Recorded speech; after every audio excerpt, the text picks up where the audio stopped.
2.6 million pesos in 2 days. Pwede na ba? Kapag tinuro ko ba sa ito, gagawin mo o gagawa ka pa rin ng sarili mong diskarte? Hindi ko nga pala pera to Pera to ng kumpanya. I-share ko sa inyo kung paano nakabenta tong kumpanya na to ng 1 milyon kada araw gamit yung strategy natin using Facebook ads. At kung paano paulit-ulit nagagawa yun. In-apply ko na yung strategy sa'yo. Hindi mo nahalata, di ba? Tingnan mo to, September 1 to September 2, umastos siya ng $16,000 or 880,000 pesos. Pero nakabenta siya ng worth 2.6 million of products. Ang kagandahan pa dito, nauubos tong produkto na to, kaya for sure, merong repeat customers. Kung ako sa'yo, I will focus 80% of my efforts dito sa part ng video creative na to.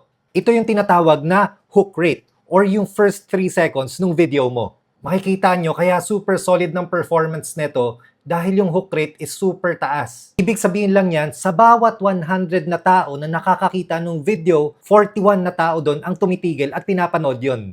Kaya ang main goal mo when it comes to video creatives is pataasin yung hook rate mo ng at least 25%. Kung hindi mo na-achieve yan, ibig sabihin lang, kailangan mo pa mag-test ng different hooks. Ang hook, dapat yung tipong mapapatigil sila sa paglalakad nila kapag nakita nila yung video mo. Kaya itigil mo na yung mga 2 hours na pagsascroll mo sa YouTube kung ano yung best structure. Ang pag-aralan mo is kung ano yung best creative.